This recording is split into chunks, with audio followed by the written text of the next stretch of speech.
ಇದು SS digital channel, Shri ಸುಮಂಗಲಿ digital channel. ನೀವು ನೋಡ್ತಾ ಇದ್ದೀರಿ ಸುದ್ದಿ ಸಮಯ, ಸ್ಥಳೀಯ ಸುದ್ದಿಗಳಿಗಾಗಿ.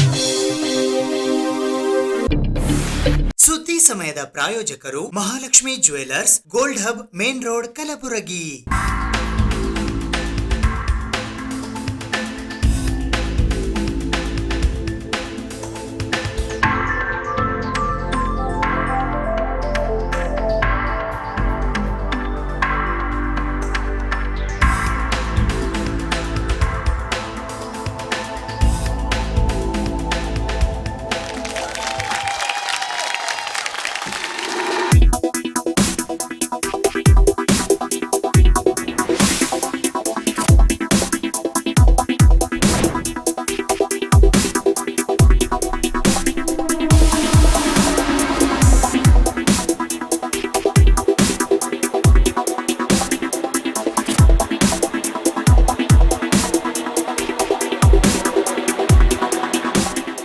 Mahalakshmi jewellers, gold hub, main road, Gulbarga.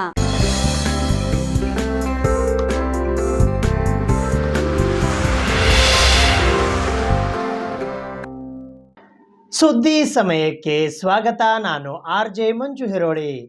Kalagi police ಠಾಣಾ ವ್ಯಾಪ್ತಿಯಲ್ಲಿ ಗಾಂಜಾ ಸಾಗಾಟ ಮಾಡುತ್ತಿದ್ದ ಇಬ್ಬರು ವ್ಯಕ್ತಿಗಳನ್ನು ಬಂಧಿಸಿರುವ ಪೊಲೀಸ್ ಅಧಿಕಾರಿಗಳು ಮತ್ತು ಸಿಬ್ಬಂದಿ ವರ್ಗದವರ ಬಗ್ಗೆ SP ಅಡ್ಡೂರು ಶ್ರೀನಿವಾಸಲು ಅವರು ಪ್ರಶಂಸೆಯನ್ನು ವ್ಯಕ್ತಪಡಿಸಿದ್ದಾರೆ.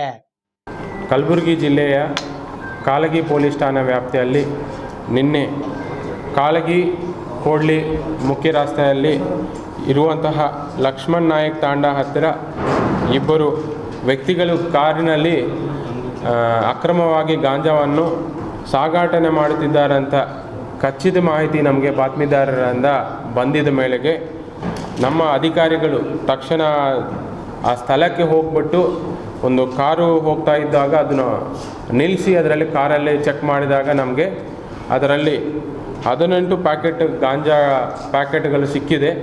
ಅದು ಅಂದಾಜು 40 kgs ವೆಯ್ಟ್ ಇರುವಂತಹ ನಮಗೆ ಗಾಂಜಾ ಸಿಕ್ಕಿದೆ. ಆಮೇಲೆ ಅವರಲ್ಲಿ ಆ ಸಾಗಾಟನೆ ಮಾಡುವಂತಹ ಯಾರವರು ವ್ಯಕ್ತಿಗಳನ್ನು ನಾವು ವಶಪಡಿಸಿಕೊಂಡು ವಿಚಾರಣೆ ಮಾಡಲಾದಾಗ ಅವರ ಹೆಸರು ಚಂದ್ರಕಾಂತ್ ಅಲಿಯಾಸ್ ಪಪ್ಪು, ತಂದೆ ಹರಿಶ್ಚಂದ್ರ ಚವಾನ್ ಅಂತ 40 years, ಲಕ್ಷ್ಮಣ್ ತಾಂಡಾ ವಾಸಿ, ಮತ್ತು ಮಲ್ಲಯ್ಯ ತಂದೆ ಮಹಾಬಲೇಶ್ವರ್ ಕೋಡ್ಲಿ ವಾಸಿ ಕೋಡ್ಲಿ. ಇವರಿಬ್ಬರನ್ನು ನಾವು ವಶಪಡಿಸಿಕೊಂಡಿದ್ದೇವೆ.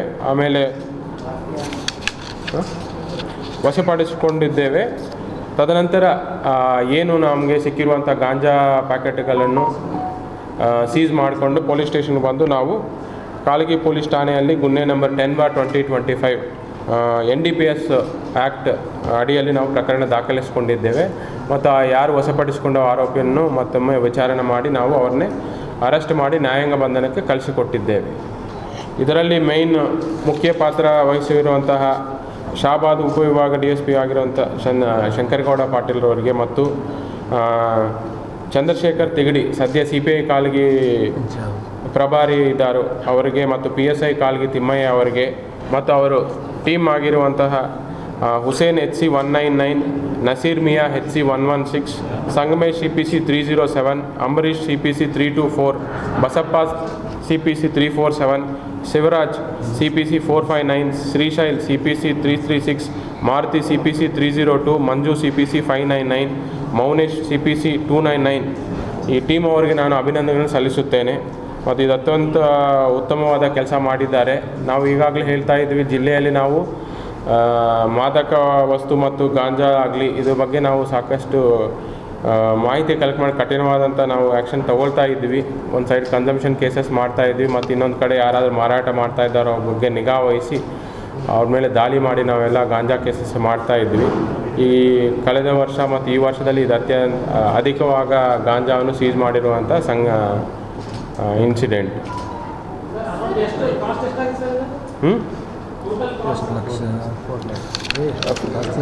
4 lakhs, around 40 lakhs worth. ನಮಗೆ ಪ್ರಾಥಮಿಕ ಮಾಹಿತಿ ಪ್ರಕಾರ ಅವರು ಒರಿಸ್ಸಾದಿಂದ ತಂದಿದ್ದಾರೋ ಅಂತ ನಮಗೆ ಪ್ರಾಥಮಿಕ ಮಾಹಿತಿ ವಿಚಾರಣೆಯಲ್ಲಿ ಕಂಡು ಬಂದಿದೆ. ಬಟ್ ಅದು ಎಷ್ಟು ಮಟ್ಟ ಕರೆಕ್ಟು ಮತ್ತು ಯಾರು ಎಲ್ಲಿ ಅನ್ನೋದು ನಾವು ಮುಂದಿನ ತನಿಖೆಯಲ್ಲಿ ನಮ್ಗೆ ಗೊತ್ತಾಗಬೇಕಾಗುತ್ತೆ.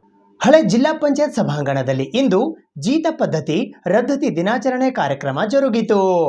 ಜಿಲ್ಲಾಡಳಿತ, ಜಿಲ್ಲಾ ಪಂಚಾಯತ್, ಜಿಲ್ಲಾ ಕಾನೂನು ಸೇವೆಗಳ ಪ್ರಾಧಿಕಾರ, ಕಾರ್ಮಿಕ ಇಲಾಖೆ, ಮಹಿಳಾ ಮತ್ತು ಮಕ್ಕಳ ಅಭಿವೃದ್ಧಿ ಇಲಾಖೆ ಹಾಗೂ ವಿವಿಧ ಇಲಾಖೆ ಕಲಬುರಗಿ ಇವರುಗಳ ಸಂಯುಕ್ತ ಆಶ್ರಯದಲ್ಲಿ ಜೀತ ಪದ್ಧತಿ ರದ್ದತಿ ದಿನಾಚರಣೆ ಕಾರ್ಯಕ್ರಮವು ದಿನಾಂಕ 14ನೇ ಫೆಬ್ರವರಿ 2025 ಶುಕ್ರವಾರದಂದು ಬೆಳಿಗ್ಗೆ 10:30 ಗಂಟೆಗೆ ಕಲಬುರಗಿ ನಗರದ ಹಳೆ ಜಿಲ್ಲಾ ಪಂಚಾಯತ್ ಸಭಾಂಗಣದಲ್ಲಿ ಜರುಗಿತು.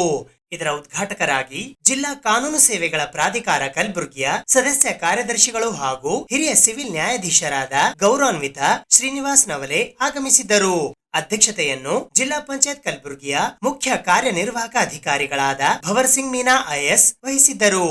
ವಿಶೇಷ ಉಪನ್ಯಾಸಕರಾಗಿ ಜೀತ ಪದ್ಧತಿ ನಿರ್ಮೂಲನಾ ಅಧಿನಿಯಮ 1976 ಕುರಿತು ಉಪನ್ಯಾಸ ನೀಡಲು ಕಲಬುರಗಿ ಪ್ರಾದೇಶಿಕ ಉಪ ಕಾರ್ಮಿಕ ಆಯುಕ್ತರಾದ ಡಾಕ್ಟರ್ ವೆಂಕಟೇಶ್ ಎ ಸಿಂಧಿಹಟ್ಟಿ ಆಗಮಿಸಿದ್ದರು. ಈ ಕಾರ್ಯಕ್ರಮದಲ್ಲಿ ಟಿಆರ್ಡಿಎ ಜಿಲ್ಲಾ ಪಂಚಾಯತ್ ಕಲಬುರಗಿಯ ಯೋಜನಾ ನಿರ್ದೇಶಕರಾದ ಜಗದೇವ್ ಬಿ, ಮಮಾ ಇಲಾಖೆ ಕಲಬುರಗಿಯ ಉಪ ನಿರ್ದೇಶಕರಾದ ರಾಜ್ಕುಮಾರ್ ರಾಠೋಡ್, ಸಭಾಕಾಯೋ ಸೊಸೈಟಿ ಕಲಬುರಗಿಯ ಯೋಜನಾ ನಿರ್ದೇಶಕರಾದ ಸಂತೋಷ್ ಕುಲಕರ್ಣಿ ಸೇರಿದಂತೆ ಇತರರು ಉಪಸ್ಥಿತರಿದ್ದರು. ಭಯಂಕರ ಕ್ರೂರ ಪದ್ಧತಿ, ಮನುಷ್ಯನ ಸ್ವಾತಂತ್ರ್ಯವನ್ನು ಕಸಿದುಕೊಳ್ಳುವಂತಹ ಒಂದು ಪದ್ಧತಿ. ಯಾರು ಸಾಲ ಮಾಡ್ತಾರೆ ಆ ಸಾಲವನ್ನು ತೀರಿಸಕ್ಕಾಗಲ್ಲ, ಆವಾಗ ಮನುಷ್ಯನನ್ನೇ ಅಂದರೆ ತನ್ನನ್ನೇ ತಾನು ಆ ಮನೆಗೆ ಹೋಗಿ ಅವರ ಸೇವೆಯನ್ನು ಮಾಡಿ ಅವರ ಕೆಲಸವನ್ನು ಮಾಡಿ ಆ ಸಾಲವನ್ನು ತಿಳುವಳಿಕೆ ಮಾಡುವಂತಹ ಇದಕ್ಕೆ ಈ ಗೀತ ಪದ್ಧತಿ ಅಂತ ಕರೀತಾರೆ. ಅದು ಸಾಲ ತೀರಲ್ಲ, ಬೆಳೀತಾ ಬಡ್ಡಿ ಹೆಚ್ಚಾಗ್ತದೆ. ಇಲ್ಲಿ ಇವರು ಕೆಲಸ ಮಾಡಿದ್ದು ಕಡಿಮೆಯಾಗಿ ಮಾಡ್ತಾನೆ ಹೋಗ್ತಾರೆ. ಒಂದೊಂದು ಸಂದರ್ಭದಲ್ಲಿ ಅವರು ಇಲ್ಲ ಅಂದರೆ ಅವ್ರ ಮಕ್ಕಳನ್ನ ಅಲ್ಲಿ ಬಿಡ್ತಾರೆ, ಹೆಂಡತಿ ಮಕ್ಕಳನ್ನ ಅಲ್ಲಿ ಬಿಟ್ಟು ಜೀತ ಮಾಡ್ತಾರೆ. ಇದೊಂದು ಪದ್ಧತಿ ಈ ಜಾರಿಯಲ್ಲಿತ್ತು. ತದನಂತರದಲ್ಲಿ ಭಾರತದಲ್ಲಿ ನಮ್ಮ ಕರ್ನಾಟಕದಲ್ಲೂ ಈ ಪರಿಸ್ಥಿತಿ ಇತ್ತು. ತಮಿಳುನಾಡಿನಲ್ಲಿ ಅದಕ್ಕೆ ವೆಟ್ಟಿ ಅಂತಿದ್ರು, ನಾವು ಜೀತ ಪದ್ಧತಿ ಅಂದರೆ ತಮಿಳುನಾಡಲ್ಲಿ ವೆಟ್ಟಿ ಅಂತಿದ್ರು, ಗೋತಿ ಅಂತ ಒರಿಸ್ಸಾನಲ್ಲಿ ಅಂತಿದ್ರು. ಹೀಗೆ ನಾನಾ ಭಾಗಗಳಲ್ಲಿ ಇದು ಪ್ರಚಲಿತ ಇತ್ತು. ನಂತರದಲ್ಲಿ ಈ ನಮಗೆ ಸ್ವಾತಂತ್ರ್ಯ ಸಿಗುವ ಮೊದಲೇ ಈ ಅಂಶ ಪದ್ಧತಿ ಬಗ್ಗೆ ಬ್ರಿಟಿಷರು ಇದು ಸರಿಯಾದ ಕ್ರಮವಲ್ಲ, ಈ ರೀತಿಯಾದಂಥದ್ದು ಇರಬಾರದು ಅಂತ ಹೇಳಿ ಕೆಲವೊಂದು ಕಾನೂನುಗಳನ್ನು ಭಾರತಕ್ಕೆ ಸ್ವಾತಂತ್ರ್ಯ ಬರೋಕ್ಕಿಂತ ಮೊದಲೇ ತಂದಿದ್ರು. ಆದರೆ ಕೆಲವೊಂದು ಆ ಕಾನೂನುಗಳಲ್ಲಿ ನ್ಯೂನತೆಗಳಿದ್ವು. ನಂತರ ಭಾರತ ಸ್ವತಂತ್ರವಾದ ನಂತರ ಬಂದಿದ್ದು ನಮ್ಮ ಸಂವಿಧಾನವನ್ನು ಬಂತು. ಆ ಸಂವಿಧಾನದಲ್ಲಿ ಹಲವು ಅಂಶಗಳನ್ನು ನಾವು ನೋಡಬೇಕಾಗ್ತದೆ. ಸಂವಿಧಾನದಲ್ಲಿ ಮೂಲಭೂತ ಹಕ್ಕುಗಳು ಸಿಕ್ಕವು, ಕರ್ತವ್ಯಗಳು ಸಿಕ್ಕವು. ನಂತರ ಈ ಮೂಲಭೂತ ಹಕ್ಕುಗಳಲ್ಲಿ ನಮಗೆ ಈ ಫೋರ್ಸ್ಡ್ ಲೇಬರ್ ಅನ್ನೋದನ್ನು ನಿಷೇಧ ಮಾಡಿದ್ರು ಸಂವಿಧಾನದಲ್ಲಿ. ಅದರ ಭಾಗವಾಗಿಯೇ ಇದು ಜೀತ ಪದ್ಧತಿಯು ರದ್ದತಿಯಾಗಿ ತದನಂತರದಲ್ಲಿ ಸಂವಿಧಾನದ ಅಡಿಯಲ್ಲಿ ಸಂವಿಧಾನ ಹೇಳಿದ ತತ್ವಗಳ ಆಧಾರದಲ್ಲಿ ಒಂದು ಕಾನೂನನ್ನು 1976ರಲ್ಲಿ ಜಾರಿಗೊಳಿಸಿದರು. ಜೀತ ಪದ್ಧತಿ ರದ್ದತಿ ಕಾಯ್ದೆ 1976 ಅಂತ. ಅದು ಜಾರಿಗೆ ಬಂದ ದಿನವೇ ನಮ್ಮ ದೇಶದಲ್ಲಿ ಎಲ್ಲ ರೀತಿಯ ಜೀತದ ಪದ್ಧತಿ, ಜೀತದ ಕಾರ್ಮಿಕತೆ ಕೊನೆಗೊಳ್ಳಬೇಕು. ಅದು ಅಪರಾಧವಾಗಿ ಮಾಡಿದರು. ಯಾರು ಮಾಡ್ತಾರೆ, ಯಾರು ಈ ರೀತಿಯಾದಂತಹ ಜೀತವನ್ನು ತಗೊಂಡು ಗಳಿಸ್ತಾರೆ, ಸೇವೆಯನ್ನು ಪಡಿತಾರೆ, ದುಡಿಮೆಯನ್ನು ದುಡಿಸಿಕೊಳ್ತಾರೆ, ಅಂಥವರಿಗೆ 3 ವರ್ಷದ ಶಿಕ್ಷೆಯನ್ನು ಮಾಡಿದರು. ಈ ಕಾಯ್ದೆಯಲ್ಲಿ ಹಲವಾರು ಕೆಲವೊಂದು ಬದಲಾವಣೆಗಳನ್ನು ತಂದು ಮೊದಲಿರ್ತಕ್ಕಂತಹ ಕಾಯ್ದೆಗಳಲ್ಲಿ ಇರ್ತಕ್ಕಂಥ ನ್ಯೂನತೆಗಳನ್ನು ಈ ಕಾಯ್ದೆಯಲ್ಲಿ ಸರಿಪಡಿಸಿದರು. ಇದರಲ್ಲಿ ಒಂದು ಜಿಲ್ಲಾ ಮಟ್ಟದ ವಿಜಿಲೆನ್ಸ್ ಕಮಿಟಿ ಅಂತ ನೇಮಕ ಮಾಡಿದರು. ಜಿಲ್ಲಾಧಿಕಾರಿಗಳ ಅಧ್ಯಕ್ಷತೆಯಲ್ಲಿ ಒಂದು ಸಮಿತಿಯನ್ನು ಮಾಡಿದರು. ಈ ಪದ್ಧತಿ ಸಂಪೂರ್ಣವಾಗಿ ನಮ್ಮ ದೇಶದಿಂದ ಹೋಗಬೇಕು, ನಮ್ಮ ರಾಜ್ಯದಲ್ಲಿ ಇಂದು ಹೋಗಬೇಕು ಅಂತ ಹೇಳಿ ಈ ಒಂದು ನಿಟ್ಟಿನಲ್ಲಿ ಈ ಕಾಯ್ದೆಯಡಿ ನಾವು ಕೆಲಸ ಮಾಡುವಂತಹ ಅಧಿಕಾರಿಗಳನ್ನು ಹೊಂದಿದ್ದೇವೆ. ಅದಕ್ಕಾಗಿ ಕೆಲವೊಂದು ಕಾರ್ಮಿಕ ಇಲಾಖೆ ಆಗಿರ್ಬೋದು, ಮಕ್ಕಳ ರಕ್ಷಣಾ ಘಟಕ ಆಗಿರ್ಬೋದು, ಮಕ್ಕಳನ್ನು ಸಹ ಜೀತ ಪದ್ಧತಿಯಲ್ಲಿ ತಗೊಂಡು ಜೀತ ಅವ್ರ ಕಡೆಯೂ ಜೀತ ಮಾಡಿಸ್ತಾರೆ. ಹೀಗಾಗಿ ಹಲವು ಇಲಾಖೆ ಜವಾಬ್ದಾರಿಯನ್ನು ಹೊಂದಿದೆ. ಆ ಇಲಾಖೆಯ ಜವಾಬ್ದಾರಿಯುತವಾಗಿ ಕೆಲಸ ಮಾಡಿದಾಗ ಮಾತ್ರ ಇದು ಜೀತ ಪದ್ಧತಿ ಅನ್ನೋದು ನಿರ್ಮೂಲನೆ ಆಗ್ತದೆ. ಒಂಥರ ತಲೆ ತಗ್ಗಿಸುವಂತಹ ಒಂದು ಸಂಗತಿ. ಒಂದು ದೇಶಕ್ಕೆ ಸ್ವಾತಂತ್ರ್ಯ ಸಿಕ್ಕ ಮೇಲೆ ಯಾವುದೇ ಒಂದು ಅನಿಷ್ಟ ಪದ್ಧತಿಯನ್ನು ಹೋಗಲಾಡಿಸಲಿಕ್ಕೆ ಸಾಕಷ್ಟು ಸಮಯ ಬೇಕಾಗಿಲ್ಲ, ಕಾನೂನುಗಳು ಬಂದ. ಕರ್ನಾಟಕ ರಾಜ್ಯ ಚಿತ್ರಕಲಾ ಶಿಕ್ಷಕರ ಸಂಘ ಜಿಲ್ಲಾ ಘಟಕ ಕಲಬುರಗಿಯ ವತಿಯಿಂದ ಮಕ್ಕಳ ಚಿತ್ರಕಲಾ ಪ್ರದರ್ಶನ ಚಿತ್ರಕಲಾ ಶಿಕ್ಷಕರ ಕಾರ್ಯಾಗಾರ, ಪ್ರತಿಭಾ ಪುರಸ್ಕಾರ ಹಾಗೂ ಸನ್ಮಾನ ಸಮಾರಂಭ ಹಮ್ಮಿಕೊಳ್ಳಲಾಗಿತ್ತು. ಕರ್ನಾಟಕ ಸರ್ಕಾರ ಉಪನಿರ್ದೇಶಕರ ಕಾರ್ಯಾಲಯ, ಶಾಲಾ ಶಿಕ್ಷಣ ಇಲಾಖೆ ಕಲಬುರಗಿ, ಕರ್ನಾಟಕ ರಾಜ್ಯ ಚಿತ್ರಕಲಾ ಶಿಕ್ಷಕರ ಸಂಘ ಬೆಂಗಳೂರು, ಜಿಲ್ಲಾ ಘಟಕ ಕಲಬುರಗಿ ಇವರ ಸಹಯೋಗದಲ್ಲಿ ಮಕ್ಕಳ ಚಿತ್ರಕಲಾ ಪ್ರದರ್ಶನ, ಚಿತ್ರಕಲಾ ಶಿಕ್ಷಕರ ಕಾರ್ಯಾಗಾರ, ಪ್ರತಿಭಾ ಪುರಸ್ಕಾರ ಮತ್ತು ಸನ್ಮಾನ ಸಮಾರಂಭವು ದಿನಾಂಕ 14 ಫೆಬ್ರವರಿ 2025 ಶುಕ್ರವಾರದಂದು ಬೆಳಿಗ್ಗೆ 10:30 ಗಂಟೆಗೆ ಕಲಬುರಗಿ ನಗರದ ಮಾತೋಶ್ರೀ ನೀಲಗಂಗಮ್ಮ ಗುರಪ್ಪ ಅಂದಾನಿ ಆರ್ಟ್ ಗ್ಯಾಲರಿಯಲ್ಲಿ ಜರುಗಿತು. ಈ ಕಾರ್ಯಾಗಾರದ ಉದ್ಘಾಟಕರಾಗಿ ಶಾಲಾ ಶಿಕ್ಷಣ ಇಲಾಖೆ ಕಲಬುರಗಿಯ ಉಪನಿರ್ದೇಶಕರಾದ ಸೂರ್ಯಕಾಂತ್ ಮದಾನೆ ಆಗಮಿಸಿದ್ದರು. ಚಿತ್ರಕಲಾ ಪ್ರದರ್ಶನದ ಉದ್ಘಾಟಕರಾಗಿ ವಿಧಾನ ಪರಿಷತ್ ಸದಸ್ಯರಾದ ಶಶಿಲ್ಜಿ ನಮೋಶಿ ಆಗಮಿಸಿದ್ದರು.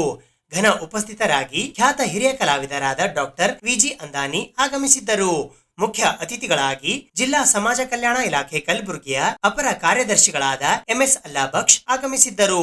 ಅತಿಥಿಗಳಾಗಿ ಡೈಟ್ ಕಮಲಾಪುರದ ಅಭಿವೃದ್ಧಿ ಉಪನಿರ್ದೇಶಕರಾದ ಎನ್ ಲಕ್ಷ್ಮೀಪತಿ, ಶಾಲಾ ಶಿಕ್ಷಣ ಇಲಾಖೆ ಕಲಬುರಗಿಯ ಉಪನಿರ್ದೇಶಕರ ಕಾರ್ಯಾಲಯದ ಶಿಕ್ಷಣಾಧಿಕಾರಿಗಳಾದ ಶಿವಗೊಂಡಪ್ಪ ಸಿದ್ದನಗೋಳು ಹಾಗೂ ಶಾಲಾ ಶಿಕ್ಷಣ ಇಲಾಖೆ ಕಲಬುರಗಿಯ ಅಪರ ಆಯುಕ್ತ ಕಾರ್ಯಾಲಯದ ಚಿತ್ರಕಲೆಯ ನಿಯೋಜಿತ ವಿಷಯ ಪರಿವೀಕ್ಷಕರಾದ ದೌಲತ್ರಾಯ್ ದೇಸಾಯಿ ಆಗಮಿಸಿದ್ದರು. ಸಂಪನ್ಮೂಲ ಕಲಾವಿದರಾಗಿ ಗುಲ್ಬರ್ಗಾ ವಿಶ್ವವಿದ್ಯಾಲಯ ಕಲಬುರಗಿಯ ದೃಶ್ಯಕಲಾ ಅಧ್ಯಯನ ವಿಭಾಗದ ಪ್ರಾಧ್ಯಾಪಕರಾದ ಡಾಕ್ಟರ್ ಮಲ್ಲಿಕಾರ್ಜುನ ಸಿ ಬಾಗೋಡಿ ಆಗಮಿಸಿದ್ದರು. ಅಧ್ಯಕ್ಷತೆಯನ್ನು ಕರ್ನಾಟಕ ರಾಜ್ಯ ಚಿತ್ರಕಲಾ ಶಿಕ್ಷಕರ ಸಂಘದ ಅಧ್ಯಕ್ಷರಾದ ಶಾಂತಮಲ್ಲ ಶಿವಭೌ ವಹಿಸಿದ್ದರು. ಈ ಕಾರ್ಯಕ್ರಮದಲ್ಲಿ ಕರ್ನಾಟಕ ರಾಜ್ಯ ಚಿತ್ರಕಲಾ ಶಿಕ್ಷಕರ ಸಂಘ ಕಲಬುರಗಿಯ ಪ್ರಧಾನ ಕಾರ್ಯದರ್ಶಿಗಳಾದ ಮಲ್ಲಿಕಾರ್ಜುನ್ ವಿ ಕೊರಳ್ಳಿ, ಸಂಘಟನಾ ಕಾರ್ಯದರ್ಶಿಗಳಾದ ಪ್ರಭು ಜಾಣ ಸೇರಿದಂತೆ ಜಿಲ್ಲಾ ಚಿತ್ರಕಲಾ ಶಿಕ್ಷಕರ ಸಂಘದ ಪದಾಧಿಕಾರಿಗಳು ಮತ್ತು ಚಿತ್ರಕಲಾ ಶಿಕ್ಷಕರು ಉಪಸ್ಥಿತರಿದ್ದರು.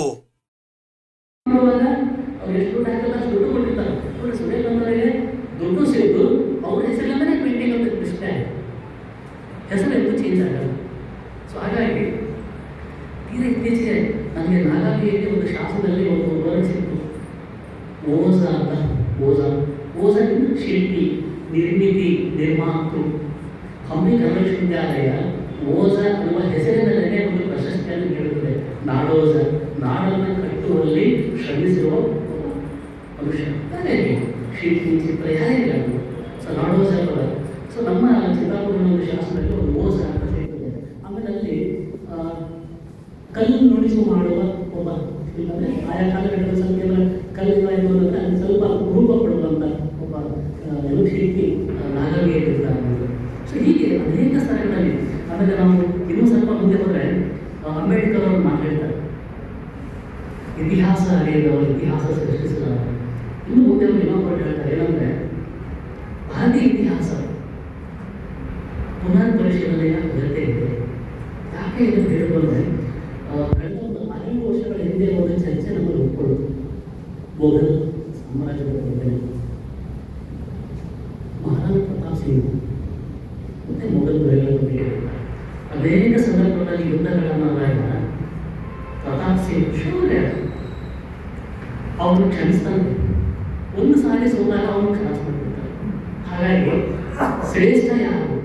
ಮೊಘಲ್ ಶ್ರೇಷ್ಠರು, ಮಹಾರಾಜ ಪ್ರತಾಪ್ ಸಿಂಗ್ ಶ್ರೇಷ್ಠ. ಬಟ್ ಇತಿಹಾಸದಲ್ಲಿ ಮೊಘಲ್ ಯಾವಾಗಲೂ ಶ್ರೇಷ್ಠ ಆಗ್ತಾರೆ.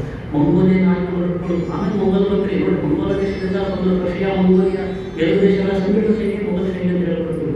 ಹಾಗಾಗಿ ಇತಿಹಾಸವನ್ನು ಅವರು ಈ ಸಂವಿಧಾನ ರಚನೆ ಮಾಡುವಾಗ ಆ ಕೇಂದ್ರ ಸಮಿತಿ ಅಧ್ಯಕ್ಷರಾದಮೇಲೆ ಅವರು ಕಡೆ ಹೇಳ್ತಾರೆ, ದೇಶದ ಎಲ್ಲ ನೆಲೆಗಳಲ್ಲಿ ಅವರು ಸುತ್ತಾಡ್ತಾರೆ.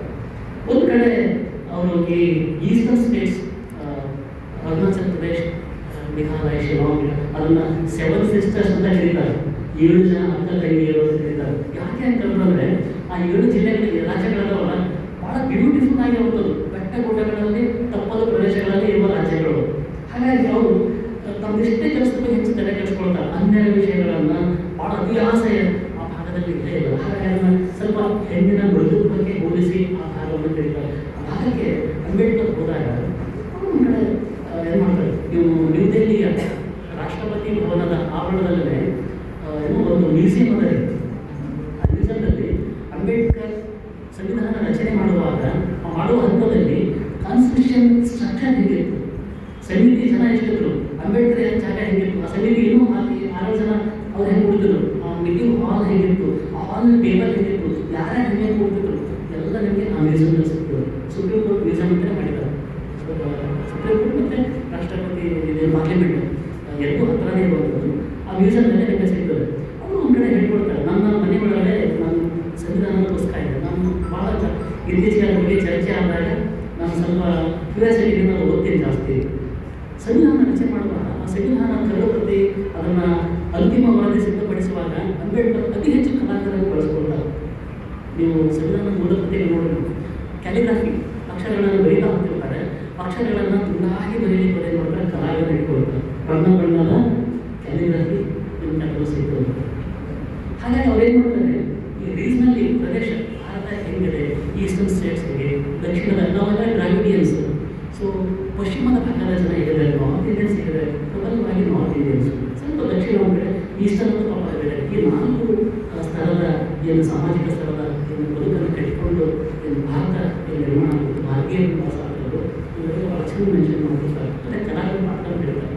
ಹಾಗಾಗಿ ಅವರು ಏನು ಹೇಳ್ತಾರೆ ಅಂದರೆ, ಇತಿಹಾಸ ಯಾಕೆ ಪುನಃ ಸೃಷ್ಟಿಯಾಗಬೇಕು, ಆ ಸಂದರ್ಭದಲ್ಲಿ ಅನೇಕ ಪುಸ್ತಕಗಳನ್ನು ಅವ್ರು ರೆಫರ್ ಮಾಡ್ತಾರೆ. ನೋಡಿ, ನಮ್ಮ ಭಾರತ ನಮ್ಮ ಕಾಲಘಟ್ಟದ ಅತಿ ಹೆಚ್ಚು ಪುಸ್ತಕಗಳನ್ನು ಸಂಗ್ರಹ ಮಾಡಿರುವ ಓದಿರುವ ಏಕೈಕ ವ್ಯಕ್ತಿ ಅಂಬೇಡ್ಕರ್. ಉತ್ತಮ ಆರೋಗ್ಯಕ್ಕೆ ನಿಯಮಿತ ಶ್ರಮ, ಆಹಾರ ಮತ್ತು ನಿದ್ರೆ ಅವಶ್ಯಕ ಎಂದು ಡಾಕ್ಟರ್ ರಾಜಶೇಖರ್ ಮಾಲಿ ಅವರು ಹೇಳಿದ್ದಾರೆ. ಉತ್ತಮ ಆರೋಗ್ಯಕ್ಕೆ ನಿಯಮಿತ ಶ್ರಮ, ಆಹಾರ ಮತ್ತು ನಿದ್ರೆ ಅವಶ್ಯಕ ಎಂದು ಟ್ರಾಮಾ ಕೇರ್ ಸೆಂಟರ್ ಜಿಮ್ಸ್ ಆಸ್ಪತ್ರೆಯ ಪ್ರಭಾರಿ ಹಿರಿಯ ತಜ್ಞರಾದ ಡಾಕ್ಟರ್ ರಾಜಶೇಖರ್ ಮಾಲಿ ಅವರು ಹೇಳಿದ್ದಾರೆ. ಕಲಬುರಗಿ ನಗರದ ಸೇಡಂ ರಸ್ತೆಯ ಬಸವೇಶ್ವರ ಆಸ್ಪತ್ರೆಯ ಎದುರುಗಡೆ ವಿದ್ಯಾನಗರದ ಶ್ರೀ ಮಲ್ಲಿಕಾರ್ಜುನ ದೇವಸ್ಥಾನದಲ್ಲಿ ದಿನಾಂಕ 12ನೇ ಫೆಬ್ರವರಿ 2025 ಬುಧವಾರದಂದು ಸಂಜೆ 4 ಗಂಟೆಗೆ ವಿದ್ಯಾನಗರ ವೆಲ್ಫೇರ್ ಸೊಸೈಟಿ ಹಾಗೂ ಕಂಪನಿಯ ಸಹಯೋಗದಲ್ಲಿ 15 ದಿನಗಳಿಂದ ನಡೆದ ಈ ಶಿಬಿರದಲ್ಲಿ ಒಟ್ಟು 1135 ಜನ ಔಷಧಿ ಇಲ್ಲದೆ ಚಿಕಿತ್ಸೆ ಪಡೆದುಕೊಂಡಿದ್ದು, ನಮ್ಮ ವಿದ್ಯಾನಗರ ವೆಲ್ಫೇರ್ ಸೊಸೈಟಿಯ ವತಿಯಿಂದ ಹಮ್ಮಿಕೊಂಡಿದ್ದ ಆರೋಗ್ಯ ಮತ್ತು ಸಾಮಾಜಿಕ ಸೇವೆ ಸದುಪಯೋಗ ಪಡೆದುಕೊಂಡಿದ್ದ ಕಾಲೋನಿ ಹಾಗೂ ಸಾರ್ವಜನಿಕರಿಗೆ ಧನ್ಯವಾದ ಹೇಳುವ ಮೂಲಕ ವಿದ್ಯಾನಗರ ವೆಲ್ಫೇರ್ ಸೊಸೈಟಿಯ ಕಾರ್ಯದರ್ಶಿ ಶಿವರಾಜ್ ಅಂಡಗಿ ಪ್ರಾಸ್ತಾವಿಕವಾಗಿ ಮಾತನಾಡಿದರು. ಅತಿಥಿಗಳಾಗಿ ಡಾಕ್ಟರ್ ಸಂಗಮೇಶ್ ಹತ್ತಿ, ಬಸವರಾಜ್ ಎನ್ ಪುಣ್ಯಶೆಟ್ಟಿ, ಅಧ್ಯಕ್ಷತೆ ಮಲ್ಲಿನಾಥ ದೇಶಮುಖ್ ಮಾತನಾಡಿದರು. ಪ್ರಾರಂಭದಲ್ಲಿ ರೇಖಾ ಅಂಡಗಿ ಪ್ರಾರ್ಥಿಸಿದರು. ಕೌಶಿಕ್ ಚಂದನ್ ಸ್ವಾಗತಿಸಿದರು. ನಾಗೇಂದ್ರ ಪೂಜಾರಿ ವಂದಿಸಿದರು. ಈ ಕಾರ್ಯಕ್ರಮದಲ್ಲಿ ಆರೋಗ್ಯ ಕಾರ್ಯಕ್ರಮ ಯಶಸ್ವಿಯಾಗಿದ್ದ ಹಿನ್ನೆಲೆಯಲ್ಲಿ ವಿದ್ಯಾನಗರದ ಸಾರ್ವಜನಿಕರ ಆರೋಗ್ಯ ಕಾಪಾಡಿಕೊಳ್ಳುತ್ತಿರುವ ವೈದ್ಯರಿಗೆ ಸನ್ಮಾನಿಸಿ ಗೌರವಿಸಲಾಯಿತು. ವೈದ್ಯರಾದ doctor Rajashekhar Mali, doctor Sangamesh Hatti, doctor Santosh Patil, doctor Sharankumar Jabshetty, doctor Amrita Nigudugi, doctor Anurika Hindoddi, doctor Sujay Jaji ಅವರನ್ನು ಸನ್ಮಾನಿಸಿ ಗೌರವಿಸಲಾಯಿತು. ಈ ಕಾರ್ಯಕ್ರಮದಲ್ಲಿ ಹನುಮಂತ್, ಭೀಮಾಶಂಕರ್ ಹಾಗೂ ವಿದ್ಯಾನಗರ ವೆಲ್ಫೇರ್ ಸೊಸೈಟಿಯ ಅಕ್ಕಮಹಾದೇವಿ ಮಹಿಳಾ ಟ್ರಸ್ಟ್ ಹಾಗೂ ಮಲ್ಲಿಕಾರ್ಜುನ ತರುಣ ಸಂಘದ ಪದಾಧಿಕಾರಿಗಳು ಹಾಗೂ ಸಾರ್ವಜನಿಕರು ಉಪಸ್ಥಿತರಿದ್ದರು. ನಾವು ಹೋಗ್ತಾರೆ ಯೋಗ ಯಾಕಿಗೆ, ಯೋಗ ಬಹಳಷ್ಟು ಈಗ ಮುಂದುವರೆದಿದ್ದು, ಬಹಳಷ್ಟು ಯೋಗ ಎಷ್ಟು ಫೇಮಸ್ ಆಗಿದೆ ಅಂದರೆ, ನಮ್ಮ ಮೋದಿ ಬಂದ ನಂತರ ಯೋಗ ಪ್ರತಿ ಬೇರೆ ದೇಶದಲ್ಲೂ ಯೋಗ ಒಂದು ಫೇಮಸ್ ಆಯಿತು. ಯೋಗ ಡೇ ಅಂತ ನಾವು ಸೆಲೆಬ್ರೇಟ್ ಮಾಡಿದ್ವಿ June 21. ಸೊ ಆ ಒಂದು ಇವೆಲ್ಲ ಮಾಡೋದು ಇವೆಲ್ಲ ಫಿಸಿಯೋಥೆರಪಿ ಪ್ರತಿ ಸರಿ ಎಲ್ಲಕ್ಕೆ ಫಿಸಿಯೋಥೆರಪಿ ಕಂಪಲ್ಸರಿ. ನಾವು ಅಣಿಗೆಯವರು ಹಾಸ್ಪಿಟಲ್ ಇದ್ದಾಗ ಅವ್ರಿಗೂ ಫಿಸಿಯೋಥೆರಪಿ, ಮಲ್ಕೊಂಡಾಗ ಜಾಯಿಂಟ್ ಹಿಡ್ಕೊಂಡ್ರೆ ಅದು ಫಿಸಿಯೋಥೆರಪಿ, ಆಪರೇಷನ್ ಆದರೆ ಫಿಸಿಯೋಥೆರಪಿ, ಸ್ಟ್ರೋಕ್ ಆದರೆ ಫಿಸಿಯೋಥೆರಪಿ, ಎಲ್ಲ ಫಿಸಿಯೋಥೆರಪಿ ಹೀಗಾಗಿಬಿಟ್ಟಿದೆ. ಸಂಗಮೇಶ್ ಹತ್ತಿ ಅವರಿಗೆ ಫಿಸಿಯೋಥೆರಪಿ ಅಂದರೆ ಹಿಂದಿನ ದಿವಸದಲ್ಲಿ ಫಿಸಿಯೋಥೆರಪಿ ಅನ್ನೋದೇ ಗೊತ್ತಿರಲಿಲ್ಲ. ಈಗ ಫಿಸಿಯೋಥೆರಪಿ ಫಸ್ಟ್ ಪ್ರಯಾರಿಟಿ ಆಗಿಬಿಟ್ಟಿದೆ. ಅಂಥದ್ರಲ್ಲಿ ಈ ಪಲ್ಸ್ ಥೆರಪಿ ಅನ್ನೋದು ತಾವೆಲ್ಲ ಹೇಳಿದ್ರಿ, ತಮ್ಮ ಅನಿಸಿಕೆಯನ್ನು ಹೇಳಿದ್ರಿ. ಅದಕ್ಕೆ ಈ ಪಲ್ಸ್ ಥೆರಪಿ ಇದು ಯಾವುದಾದ್ರೂ ಕೂಡ ಒಂದು ನಿಯಮಿತವಾಗಿ ಇಂತಿದ್ದಿಷ್ಟು ಅಂತ ಇರೋಲ್ಲ. ಯಾವುದೇ ಒಂದು ನಾವು ಟ್ರೀಟ್ಮೆಂಟ್ ತೊಗೊಳೋದು ನಿಶ್ಚಿತ ಒಂದು ಟ್ರೀಟ್ಮೆಂಟ್ ಇರ್ತದೆ. ಬಟ್ ಫಿಸಿಯೋಥೆರಪಿ ಟ್ರೀಟ್ಮೆಂಟ್ ಇರೋಲ್ಲ. ಫಿಸಿಯೋಥೆರಪಿ ಕಂಟಿನ್ಯೂಸ್ ನಾವು ತೊಗೊಂಡಾಗ ಮಾತ್ರ ಅದು ಫಿಸಿಯೋಥೆರಪಿ ವರ್ಕ್ ಆಗ್ತದೆ. ನಾವೇನೋ 4 ದಿವಸ ಮಾಡ್ತೀವಿ, 8 ದಿವಸ ಬಿಡ್ತೀವಿ ಅಂದರೆ ಅದು ಎಫೆಕ್ಟ್ ಆಗಲ್ಲ. ನಾವು ಹೆಂಗೆ ದಿನ ನಾವು ದೇವರಿಗೆ ಪೂಜೆ ಮಾಡ್ತೀವಿ, ದಿನ ನಾವು ಹೆಂಗೆ ಪೂಜೆ ಮಾಡ್ತೀವಿ ಡೈಲಿ, ಆ ಥರ ಇನ್ನೂ ಒಂದು ನಾವು ಯೋಗಾಭ್ಯಾಸ, ಯೋಗ ಆಗಿರ್ಬೋದು, ಫಿಸಿಯೋಥೆರಪಿ ಆಗಿರ್ಬೋದು, ಮನೆಯಲ್ಲಿ ನಾವು ನಿಯಮಿತವಾಗಿ ಸುಮಾರು ಅರ್ಧ ಗಂಟೆ ಒಳಗೆ ನಾವು ಮಾಡಿದ್ರೆ ನಮ್ಮ ಎಲ್ಲರೂ ಹೆಲ್ತ್ ಕೂಡ ಚೆನ್ನಾಗಿರ್ತದೆ. ಆ ಮಲ್ಲಿಕಾರ್ಜುನ ದೇವರು ತಮ್ಮೆಲ್ಲರಿಗೂ ಒಳ್ಳೆಯ ಆಯುಷ್ಯ ಆರೋಗ್ಯ ಕೊಡಲಿ, ಎಲ್ಲರೂ ಚೆನ್ನಾಗಿ ಇನ್ನೂ ಭಾಳ ಬೆಳಗಲಿ ಅಂತ ಹಾರೈಸುತ್ತಾ ನನಗೆ ಇಲ್ಲಿ ಕರೆಸಿ ಒಂದು ಮಾತಾಡಲಿಕ್ಕೆ ಆಸ್ಪದ ಕೊಟ್ಟಂತಹ ಸೊಸೈಟಿಯ ಕಾರ್ಯದರ್ಶಿ ಅಡಿಗೆಯವರಿಗೆ, ಶಿವರಾಜ್ ಅಡಿಗೆಯವರಿಗೂ ಇನ್ನೊಮ್ಮೆ ನನ್ನ ವೈಯಕ್ತಿಕ ಅಭಿನಂದನೆ ಸಲ್ಲಿಸಿ ನನ್ನ ಮಾತುಗಳನ್ನು ಮುಗಿಸ್ತೀನಿ. ಧನ್ಯವಾದ. ಕರ್ನಾಟಕ ಕ್ಷತ್ರಿಯ ಮರಾಠ ಪರಿಷತ್ತಿನ ಸುವರ್ಣ ಮಹೋತ್ಸವದ ಅಂಗವಾಗಿ ಶ್ರೀಮದ್ ಭಾಗವತ್ ಕಥಾ ಜ್ಞಾನಯಜ್ಞ ಸಪ್ತಾಹ ಹಮ್ಮಿಕೊಳ್ಳಲಾಗಿದೆ.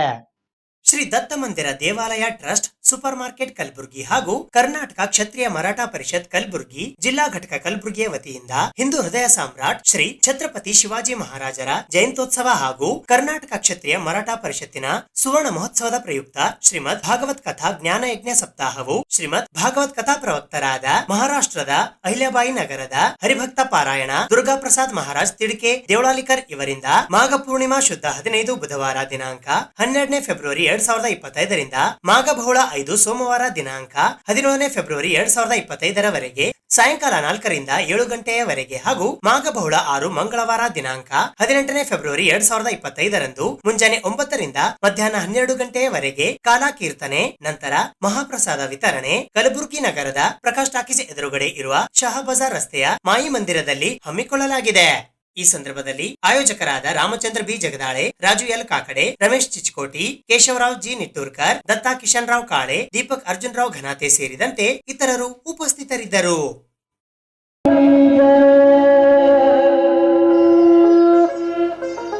त्याचं नाव ठेवलं गोकर्ण आणि बहिणीचं जे उचलून आणलेलं होतं मूल, आता ते दुसऱ्या घरातलं होतं, त्याच घरातले संस्कार त्याच्यावरती असणार आहेत. माणसाच्या रक्तामध्ये संस्कार कोणाचे असतात? ज्या घराण्यामध्ये जन्माला आलेला असेल त्या घराण्यातले संस्कार असतात. मग गायीपासून जो जन्माला आलेला होता गोकर्ण, लहानपणापासून त्याला भगवंताचं नामस्मरण करण्याची गोडी लागली, कारण गायीमध्ये 33 कोटी देवांचं वास्तव्य असतं असं आपण मानतो. गाय पवित्र है, गाय हमारी माता है, इसलिए हम प्रेम से कहते हैं गो माता की जय. गो माता, गाय हमारी माता है. गायीपासून जन्म झाला, मग त्याच्यामध्ये सगळे दैवी गुण उतरलेले आहेत, देवाचे गुण उतरलेले आहेत. त्याला तीर्थयात्रा करण्याचा छंद लागला, भगवंताचं नामचिंतन करण्याचा छंद लागला आणि हिनं बहिणीचं जे उचलून आणलेलं होतं ना त्याचं नाव ठेवलं धुंदुकारी. काय नाव ठेवलं? धुंदुकारी. कारण हे हिनं नाव ठेवलेलं ना, ही म्हटली माझं नाव धुंदुली, मग माझ्या मुलाचं नाव धुंदुकारी. धुंदुकारी म्हणजे वाईट प्रवृत्तीचा. तो काय करू लागला? जुगार खेळू लागला, जुआ खेलने लगा, बस शराब पीने लगा, सुरापान करने लगा. और शराब पीकर जब घर आता था तो माँ बाप के कमर में लात मारकर उनको बहुत तकलीफ देने लगा. पैसे निकालो, मुझे पैसे चाहिए खर्च करने के लिए. दुखी हुआ आत्मदेव.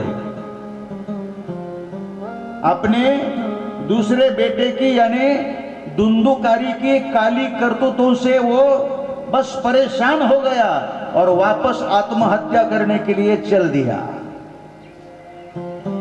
ध्यान से सुनो, पहले आत्महत्या करने जा रहा था, बच्चा नहीं है इसलिए, और अब आत्महत्या करने जा रहा है, भगवान ने क्यों बच्चा दिया इसलिए. बस यही मानव जीवन है. और इसलिए मैंने कल कहा था कथा में कि अच्छी बात है हम जो भगवान से मांगते हैं वो भगवान हम नहीं देते, भगवान हमें वो देते हैं जो हमारे लिए अच्छा होता है, जो हमारे लिए अच्छा होता है. आत्महत्या करण्याकरता निघाला तो आत्मदेव ब्राह्मण. त्यावेळी गोकर्ण भेटला, म्हणजे गायीपासून जन्माला आलेला मुलगा. आणि त्यानं आपल्या वडिलांना विचारलं, पिताजी से पूछा, पिताजी रोते रोते कहां जा रहे हो आप?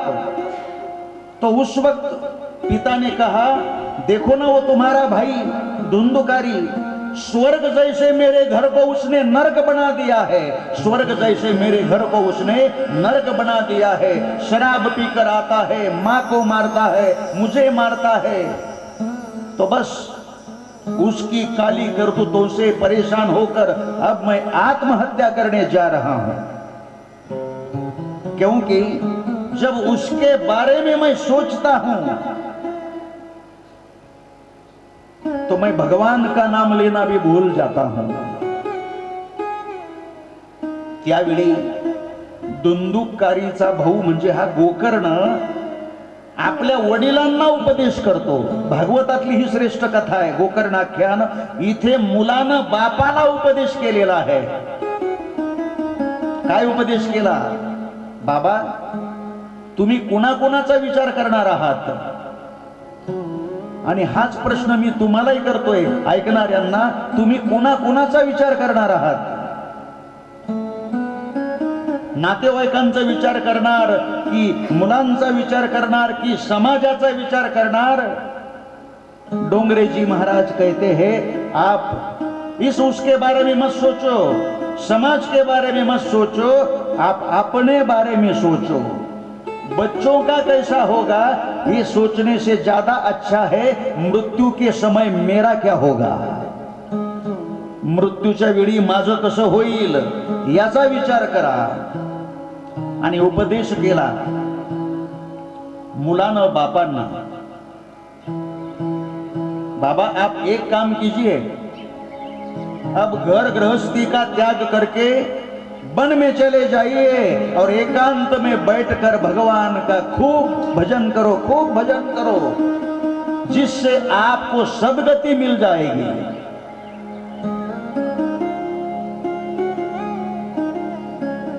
काळ सारावा चिंतनी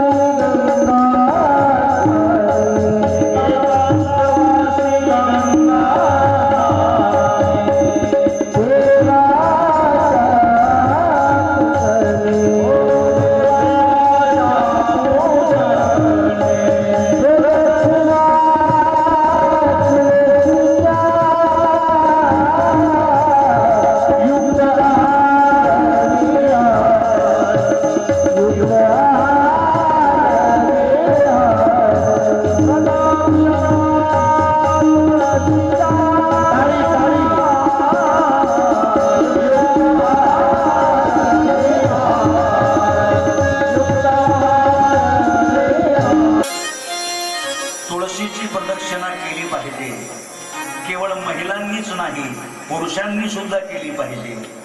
कारण तुळस ही एक अशी वनस्पती आहे 24 तास ऑक्सिजन देते. 24 तास कार्बन डायऑक्साइड शोषण करून घेते आणि ऑक्सिजन देते. आणि तुळशीच्या अगदी अवतीभोवती जर आपण राहिलो तर अनेक व्याधींपासून आपण मुक्त होतो, अनेक आजारांपासून आपण मुक्त होतो.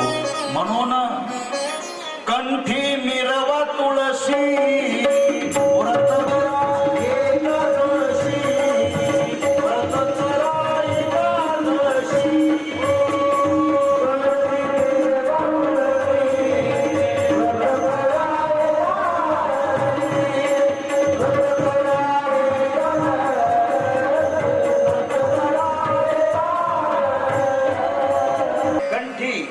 इसे कंठी कहते हैं.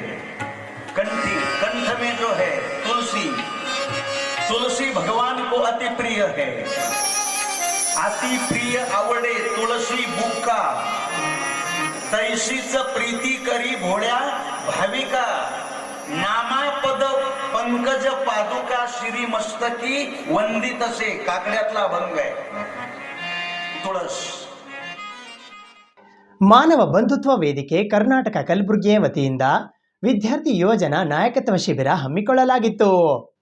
ಮಾನವ ಬಂಧುತ್ವ ವೇದಿಕೆ ಕರ್ನಾಟಕ ಕಲಬುರಗಿಯ ವತಿಯಿಂದ ವಿದ್ಯಾರ್ಥಿ ಯುವಜನರ ನಾಯಕತ್ವ ಶಿಬಿರವು ದಿನಾಂಕ 14 ಫೆಬ್ರವರಿ 2025 ಬೆಳಿಗ್ಗೆ 10:30 ಗಂಟೆಗೆ ಕಲಬುರಗಿ ನಗರದ ಪತ್ರಿಕಾ ಭವನದಲ್ಲಿ ಜರುಗಿತು. ಇದರ ಉದ್ಘಾಟಕರಾಗಿ ಕಲಬುರಗಿ ಮಹಾನಗರ ಪಾಲಿಕೆಯ ಪೂಜ್ಯ ಮಹಾಪೌರರಾದ ಯಲ್ಲಪ್ಪ ನಾಯ್ಕೋಡಿ ಆಗಮಿಸಿದ್ದರು. ಮುಖ್ಯ ಅತಿಥಿಗಳಾಗಿ ಕಲಬುರಗಿ ಮಹಾನಗರ ಪಾಲಿಕೆಯ ಸಾಮಾಜಿಕ ನ್ಯಾಯಸ್ಥಾಯಿ ಸಮಿತಿಯ ಅಧ್ಯಕ್ಷರಾದ ಸಚಿನ್ ಶಿರ್ವಾಳ್, ಜಾಗತಿಕ ಲಿಂಗಾಯತ ಮಹಾಸಭಾ ಕಲಬುರಗಿಯ ಪ್ರಧಾನ ಕಾರ್ಯದರ್ಶಿಗಳಾದ ಆರ್ಜಿ ಶಟಗಾರ್, ರಾಜೀವ್ ಗಾಂಧಿ ಪಂಚಾಯತ್ ರಾಜ್ ಸಂಘಟನೆಯ ಮುಖಂಡರಾದ ಶೌಕತ್ ಅಲಿ ಆಲೂರ್, ಭೋವಿ ಸಮಾಜದ ಹಿರಿಯ ಮುಖಂಡರಾದ ಸಿದ್ದರಾಮ್ ದಂಡುಗುಲ್ಕರ್ ಆಗಮಿಸಿದ್ದರು. ಅಧ್ಯಕ್ಷತೆಯನ್ನು ಮಾನವ ಬಂಧುತ್ವ ವೇದಿಕೆ ಕಲಬುರಗಿಯ ಜಿಲ್ಲಾ ಸಂಚಾಲಕರಾದ ನಾಗೇಂದ್ರ ಜವಳಿ ವಹಿಸಿದ್ದರು. ಸಂವಿಧಾನ ಮತ್ತು ವಿದ್ಯಾರ್ಥಿ ಯುವ ಜನರ ಜವಾಬ್ದಾರಿ ಎಂಬ ವಿಷಯದ ಕುರಿತು ಉಪನ್ಯಾಸ ನೀಡಲು ಕಲಬುರಗಿಯ ನಿವೃತ್ತ ಪ್ರಾಧ್ಯಾಪಕರಾದ ಡಾಕ್ಟರ್ ಎಸ್ ವಿದ್ಯಾಸಾಗರ್ ಆಗಮಿಸಿದ್ದರು. ಈ ಸಂದರ್ಭದಲ್ಲಿ ಹಿಂದುಳಿದ ವರ್ಗಗಳ ಕಲ್ಯಾಣ ಇಲಾಖೆ ಕಲಬುರಗಿಯ ಮೇಲ್ವಿಚಾರಕರಾದ ನೀಲಕಂಠ ಶಿಂದೆ, ಸಮಾಜ ಕಲ್ಯಾಣ ಇಲಾಖೆ ಕಲಬುರಗಿಯ ಮೇಲ್ವಿಚಾರಕರಾದ ಸಂಜು ಕುಮಾರ್ ಯಳವಂತಗಿ, ಜಾಗತಿಕ ಲಿಂಗಾಯತ ಮಹಾಸಭಾ ಕಲಬುರಗಿಯ ಮುಖಂಡರಾದ ಶಾಂತಪ್ಪ ಪಾಟೀಲ್ ಸಣ್ಣೂರ್ ಉಪಸ್ಥಿತರಿದ್ದರು. ಅಧ್ಯಕ್ಷತೆಯನ್ನು ಬಂಜಾರ ಸಮುದಾಯ ಕಲಬುರಗಿಯ ಹಿರಿಯ ಮುಖಂಡರಾದ ಚಂದು ಜಾಧವ್ ವಹಿಸಿದ್ದರು. ವಚನ ಸಾಹಿತ್ಯ ಮತ್ತು ಇಂದಿನ ಸಾಮಾಜಿಕ ತಲ್ಲಣಗಳು ಎಂಬ ವಿಷಯದ ಕುರಿತು ಉಪನ್ಯಾಸ ನೀಡಲು ಶರಣ ಸಾಹಿತಿಗಳು ಹಾಗೂ ಪತ್ರಕರ್ತರಾದ ಡಾಕ್ಟರ್ ಶಿವರಂಜನ್ ಸತ್ಯಂಪೇಟೆ ಆಗಮಿಸಿದ್ದರು. ಈ ಸಂದರ್ಭದಲ್ಲಿ ಕರ್ನಾಟಕ ರಾಜ್ಯ ಸರ್ಕಾರಿ ನೌಕರರ ಸಂಘ ಜಿಲ್ಲಾ ಶಾಖೆ ಕಲಬುರಗಿಯ ಮೇಲ್ವಿಚಾರಕರಾದ ಸಂತೋಷ್ ಸರಡಗಿ, ಹಿಂದುಳಿದ ವರ್ಗಗಳ ಕಲ್ಯಾಣ ಇಲಾಖೆಯ ಮೇಲ್ವಿಚಾರಕರಾದ ವಿನೋದ್ ಕುಮಾರ್ ಕಾಂಬಳೆ ಉಪಸ್ಥಿತರಿದ್ದರು. ಅಧ್ಯಕ್ಷತೆಯನ್ನು ಅನುದಾನಿತ ಪ್ರೌಢಶಾಲಾ ಶಿಕ್ಷಕೇತರ ಸಂಘ ಅಫ್ಜಲ್ಪುರದ ಅಧ್ಯಕ್ಷರಾದ ಎಸ್ಎಂ ಕರಿಕಲ್ ವಹಿಸಿದ್ದರು. ಸಮಾರೋಪದಲ್ಲಿ ಕಲಬುರಗಿ ತಾಲೂಕಾ ಸಂಚಾಲಕರಾದ ಸಂತೋಷ್ ಮೇಲ್ಮನಿ, ಸುನಿಲ್ ರಾಣಿವಾಲ್, ಸೇಡಂ ತಾಲೂಕಾ ಸಂಚಾಲಕರಾದ ಸುನಿಲ್ ರಾಣಿವಾಲ್, ಚಿತ್ತಾಪುರ ತಾಲೂಕಾ ಸಂಚಾಲಕರಾದ ಶ್ರವಣ್ ಕುಮಾರ್ ಮೋಸಲಗಿ, ಕಾಳಗಿ ತಾಲೂಕಾ ಸಂಚಾಲಕರಾದ ಸಂಜು ಕುಮಾರ್ ಸಾರಗಾಂವ್, ಆಳಂದ ತಾಲೂಕಾ ಸಂಚಾಲಕರಾದ ಮಲ್ಲಿಕಾರ್ಜುನ್ ಬೋಳಣಿ ಸೇರಿದಂತೆ ಇತರರು ಉಪಸ್ಥಿತರಿದ್ದರು. ಅದರ ಜೊತೆಗೆ ಇಡೀ ರಾಜ್ಯದಲ್ಲಿ ಸುಮಾರು 2,500ಕ್ಕಿಂತ ಹೆಚ್ಚು ಗ್ರಾಮ ಘಟಕಗಳನ್ನು ಹೊಂದಿ ಜನರಲ್ಲಿ ಶಾಂತಿ, ಸೌಹಾರ್ದತೆ, ಪ್ರಜಾಪ್ರಭುತ್ವ, ಜಾತ್ಯತೀತ ನಿಲುವಿನಡಿ ಬುದ್ಧ, ಬಸವ, ಅಂಬೇಡ್ಕರ್ ಅವರ ಆದರ್ಶಗಳು ಮತ್ತು ತತ್ವಗಳನ್ನ ಪಾಲನೆ ಮಾಡ್ತಕ್ಕಂಥ ದೊಡ್ಡ ಮಟ್ಟದ ಕನಸನ್ನು ಹೊತ್ಕೊಂಡು ಈ ನಾಡಿನ ಒಂದು ಏನು ನೆಲೆ ಇದೆ, 750 ವಚನಕಾರರು ಬಾಬಾ ಸಾಹೇಬ್ ಸಂವಿಧಾನ ಕೊಟ್ಟಂತ ಸಾಮಾಜಿಕ ನ್ಯಾಯ, ಪ್ರಜಾಪ್ರಭುತ್ವ ಕನಸಿನ ಸಾಕಾರಕ್ಕಾಗಿ ಮಾನವ ಬಂಧುತ್ವ ವೇದಿಕೆ ರಾಜಕೀಯವಾಗಿ ಸಂಘಟನೆ ಇಲ್ಲ, ಇದೊಂದು ಸಾಮಾಜಿಕ ಚಳವಳಿಯಾಗಿ ಪರಿವರ್ತನೆಗಾಗಿ ನಡೀತಕ್ಕಂಥ ದೊಡ್ಡ ಮಟ್ಟದ ವೈಜ್ಞಾನಿಕ ಸಂಘಟನೆಯಾಗಿದೆ. ಈ ಒಂದು ಸಂಘಟನೆ ವಿಭಾಗ ಮಟ್ಟದಲ್ಲಿ, ಕಲಬುರಗಿ ವಿಭಾಗ ಮಟ್ಟದಲ್ಲಿ ಸಂಘಟಿಸ್ತಕ್ಕಂಥ ಕೆಲಸ ಹಿಂದೆ ನಾಗೇಂದ್ರ ಜವಳಿ ಅವರು ಮಾಡ್ತಾ ಇದ್ರು, ದಿನೇಶ್ ಬರ್ಮನಿ ಅವರು ನಡೆಸ್ಕೊಂಡು ಬರ್ತಾ ಇದ್ರು. ಈಗ ಮತ್ತೆ ನಮ್ದು 10 ವರ್ಷಗಳ ಪೂರೈಸಿರುವ ಕಾರಣಕ್ಕಾಗಿ ಏಪ್ರಿಲ್ ತಿಂಗಳಲ್ಲಿ ನಾವು ಇಡೀ ರಾಜ್ಯ ತುಂಬ ಒಂದು ನಮ್ಮ ಸಂಘಟನೆಯ ರಾಜ್ಯ ಮಟ್ಟದ ಸಮಾವೇಶವನ್ನು ಹಮ್ಮಿಕೊಂಡಿದ್ದೀವಿ. ಅದರ ಪೂರ್ವವಾಗಿ ಇಡೀ ಜಿಲ್ಲೆಯಲ್ಲಿ, ರಾಜ್ಯದಲ್ಲಿ ತರಬೇತಿ ಶಿಬಿರಗಳು ಮತ್ತು ಸಂಘಟನೆಯ ಬಲಪಡಿಸ್ತಕ್ಕಂಥ ಚಟುವಟಿಕೆಯನ್ನು ಹಮ್ಮಿಕೊಂಡಿದ್ದೀವಿ. ಹಾಗಾಗಿ ಅದರ ಭಾಗವಾಗಿ ಕಲಬುರಗಿ ಜಿಲ್ಲೆಯಲ್ಲಿ ಇವತ್ತು ತರಬೇತಿ ಶಿಬಿರವನ್ನು ಹಮ್ಮಿಕೊಂಡಿದ್ದೀವಿ. ತಾವೆಲ್ಲರೂ ಕೂಡ ಆಗಮಿಸಿದಿರಿ. ಈ ಸಂಘಟನೆ ಸಂವಿಧಾನದ ಅಡಿಯಲ್ಲಿ ಸಾಮಾಜಿಕ ನ್ಯಾಯ ಎತ್ತಿ ಹಿಡಿತಕ್ಕಂಥ, ಸಂವಿಧಾನದ ಮೌಲ್ಯಗಳನ್ನ ರಕ್ಷಣೆ ಮಾಡ್ತಕ್ಕಂಥ ಒಂದು ಆದರ್ಶ ಇಟ್ಕೊಂಡು ಕೆಲಸ ಮಾಡ್ತದೆ. ನಮ್ಮೆಲ್ಲರ ಸಹಕಾರ, ಬೆಂಬಲ ಸದಾ ಈ ಸಂಘಟನೆಗೆ ಇರಲಿ ಅಂತ ಆಶಿಸ್ತಾ ನನ್ನ ಪ್ರಾಸ್ತಾವಿಕ ಮಾತುಗಳನ್ನು ಮುಗಿಸ್ತೀನಿ. ಧನ್ಯವಾದಗಳು. ಸುಮಾರು ಈಗಾಗಲೇ ಮಾತುಗಳು ಹೇಳಿದ ಹಾಗೆ 10 ವರ್ಷ ಗತಿಸಿದೆ ಅಂತ ಅನಿಸುತ್ತೆ. 10 ವರ್ಷ ಆಯಿತು. ಈ ಒಂದು ವೇದಿಕೆ ಇಡೀ ಕರ್ನಾಟಕ ರಾಜ್ಯದಲ್ಲಿ ಇದು ಒಂದು ವಿಶೇಷವಾಗಿ ಒಂದು ವೇದಿಕೆ. ಇದು ಮೂಢನಂಬಿಕೆ ವಿರೋಧವಾಗಿ, ಅನಿಷ್ಟ ಪದ್ಧತಿಗಳ ವಿರೋಧವಾಗಿ ಮತ್ತು ಸಾಮಾಜಿಕ ಚಳವಳಿಯ ಅಂಗವಾಗಿ ಈ ಒಂದು ವೇದಿಕೆ ರೂಪುಗೊಂಡಿದೆ. ಈ ಒಂದು ವೇದಿಕೆ ಅಡಿಯಲ್ಲಿ ಬಹುಶಃ ಎಲ್ಲ ಬುದ್ಧಿಜೀವಿಗಳು ಮತ್ತು ರಿಟೈರ್ಡ್ ಆದಂಥ ಆಫೀಸರ್ಸ್ಗಳು ಮತ್ತು ಲಾಯರ್ಸ್ಗಳು, ಅನೇಕ ಮಹನೀಯರು ಈ ವೇದಿಕೆಯಲ್ಲಿ ಕೆಲಸ ಮಾಡ್ತಿದ್ದಾರೆ ಅಂತೇಳಿ ನನಗೆ ತಿಳಿದು ಬಂದಿದೆ. ಬಹುಶಃ ಅದು ಸತ್ಯ ಇರಬಹುದು. ಏಕೆಂದರೆ ಈ ವೇದಿಕೆ ಸದ್ದು ಗದ್ದಲವಿಲ್ಲದೆ, ಆಡಂಬರವಿಲ್ಲದೆ, ಪ್ರಚಾರವಿಲ್ಲದೆ ಇದು ಸಮಾಜದಲ್ಲಿ ವಿಶೇಷವಾಗಿ ಮೂಢನಂಬಿಕೆ, ಅನಿಷ್ಟ ಪದ್ಧತಿಗಳ ವಿರುದ್ಧವಾಗಿ ಹುಟ್ಕೊಂಡಂಥ ಒಂದು ವೇದಿಕೆ. ಇದರ ಮುಂದಾಳತ್ವ ತಮಗೆಲ್ಲ ಗೊತ್ತಿರೋ ಹಾಗೆ ಈ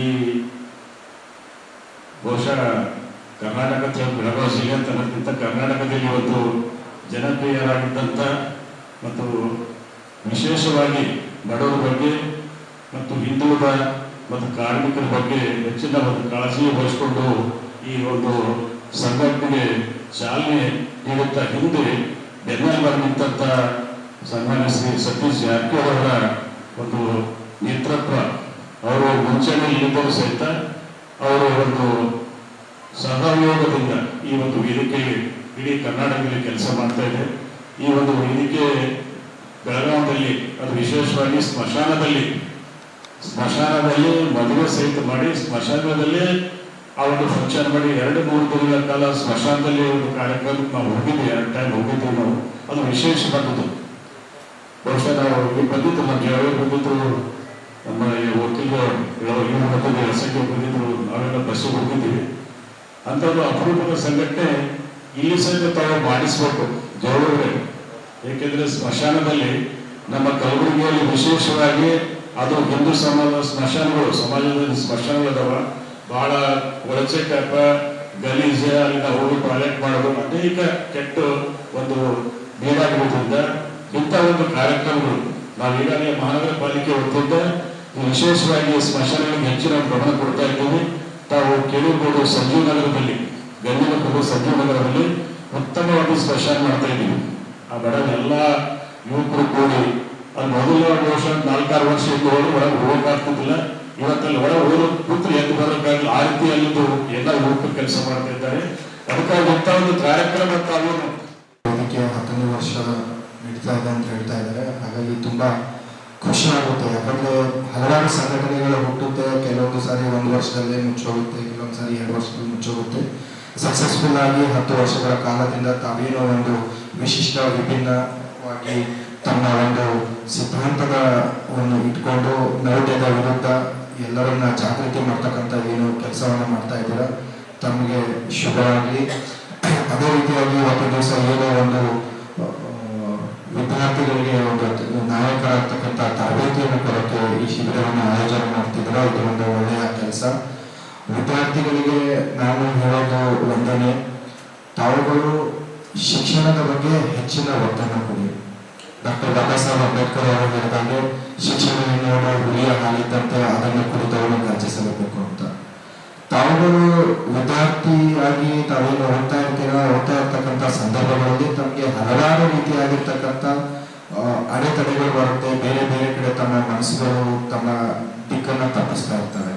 ತಾವುಗಳು ಯಾವುದೇ ಹೋರಾಟದಲ್ಲಿ ಭಾಗವಹಿಸಿದ್ರು ಕೂಡ, ತಾವುಗಳು ಬೇರೆ ಬೇರೆ ಚಟುವಟಿಕೆಗಳಲ್ಲಿ ಭಾಗವಹಿಸಿದ್ರು ಕೂಡ ಶಿಕ್ಷಣಕ್ಕೆ ಕೊಡ್ತಕ್ಕಂಥ ಒತ್ತು ಕಡಿಮೆ ಆಗ್ಬಾರ್ದು, ಯಾವತ್ತೂ ಕೂಡ ಕಡಿಮೆ ಆಗ್ಬಾರ್ದು. ಯಾಕಂತ ಹೇಳಿದ್ರೆ ತಮ್ಮ ಭವಿಷ್ಯವನ್ನ ಏನಾದ್ರೂ ಬದಲಿಸಬಹುದು ಅಂತ ಏನಾದ್ರೂ ಇದ್ರೆ ಕೇವಲ ಶಿಕ್ಷಣ ಮಾತ್ರ ನಿಮ್ಮ ಭವಿಷ್ಯವನ್ನ ಬದಲಾಯಿಸುತ್ತೆ. ತಾವು ಒಂದು ವೇಳೆ ಒಳ್ಳೆ ರೀತಿಯಲ್ಲಿ ಶಿಕ್ಷಕರಾದ್ರೆ ತಾವುಗಳು ಬದಲಾಗದೆ ತಮ್ಮ ಕುಟುಂಬವನ್ನು ಕೂಡ ಬದಲಾವಣೆ ಮಾಡ್ಬೋದು. ಯಾಕಂತ ಹೇಳಿದ್ರೆ ನಾವು ಏನು ಮಾನವ ಬಂಧುತ್ವ ವೇದಿಕೆ ಇದೆ, ಇಲ್ಲಿ ಹೆಚ್ಚಿಗೆ ಅಹಿಂದ ಅಲ್ಪಸಂಖ್ಯಾತರಾಗಿರ್ಬೋದು, ಹಿಂದುಳಿದವರಾಗಿರ್ಬೋದು, ದಲಿತರಾಗಿರ್ಬೋದು, ಈ ಕಮ್ಯುನಿಟಿಯವರು ಹೆಚ್ಚಿಗೆ ಒಂದು ವೈಚಾರಿಕ ಸಿದ್ಧಾಂತದ ಅಡಿಯಲ್ಲಿ ತಾವೆಲ್ಲರೂ ಕೂಡ ಒಗ್ಗೂಡಿ ಈ ಸಂಘಟನೆಯನ್ನ ನಡೆಸ್ತಾ ಇರ್ತೀರ. ಇಂಥ ಸಂದರ್ಭಗಳಲ್ಲಿ ತಾವುಗಳು ಬಾಬಾ ಸಾಹೇಬ್ ಅಂಬೇಡ್ಕರ್ ಅವರ ಬಗ್ಗೆ ಹೆಚ್ಚಿಗೆ ತಾವು ತಿಳ್ಕೊಳ್ರಿ, ಅವರ ಜೀವನ ಶೈಲಿಯ ಬಗ್ಗೆ ತಿಳ್ಕೊಳ್ರಿ. ಅವ್ರು ಯಾವ ರೀತಿ ಓದ್ತಾ ಇದ್ರು, ಅವ್ರು ಯಾವ ರೀತಿ ಹೋರಾಟ ಮಾಡಿದ್ರು, ಅವ್ರು ಎಷ್ಟೋ ಹೋರಾಟ ಮಾಡಿದ್ರು ಕೂಡ ಅವರು ಓದೋದು ಯಾವುದೇ ಕಾರಣಕ್ಕೂ ಬಿಡಲಿಲ್ಲ. ಅವರು ಕೇವಲ ಹೋರಾಟ ಮಾಡ್ಕೊಂತ ಹೋಗಿದ್ರೆ ಮುಂದೆ ಏನನ್ನೂ ಸಾಧನೆ ಮಾಡಕ್ ಆಗ್ತಾ ಇರಲಿಲ್ಲ. ಹಾಗಾಗಿ ತಾವುಗಳು ಹೋರಾಟ ನಿಮ್ಮ ಜೀವನದಲ್ಲಿ ಎಷ್ಟು ಹೋರಾಟದ ಮನೋಭಾವನೆ ತಮ್ಮ ಜೀವನದಲ್ಲಿ ಎಷ್ಟು ಮುಖ್ಯವೋ ಅದಕ್ಕಿಂತ ಹೆಚ್ಚಿಗೆ ತಮ್ಮ ಜೀವನದಲ್ಲಿ ಶಿಕ್ಷಣ ಅಷ್ಟೇ ಮುಖ್ಯ. ಇದು ಇವತ್ತಿನ ಸುದ್ದಿ ಸಮಯ. ಸ್ಥಳೀಯ ಸುದ್ದಿಗಳಿಗಾಗಿ ನೋಡ್ತಾ ಇರಿ ಸುದ್ದಿ ಸಮಯ.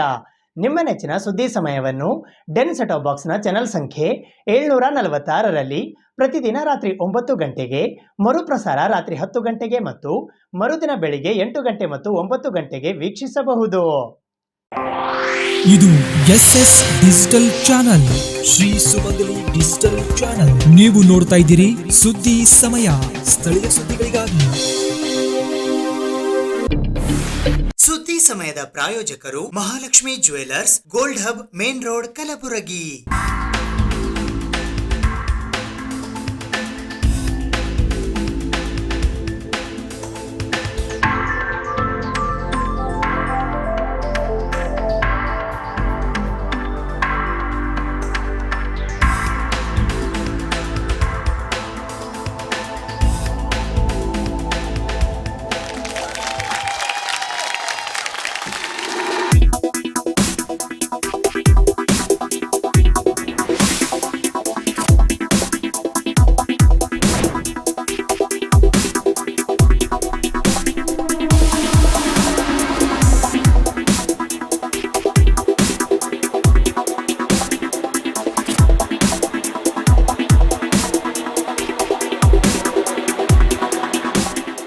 Mahalakshmi jewellers gold hub main road Gulbarga.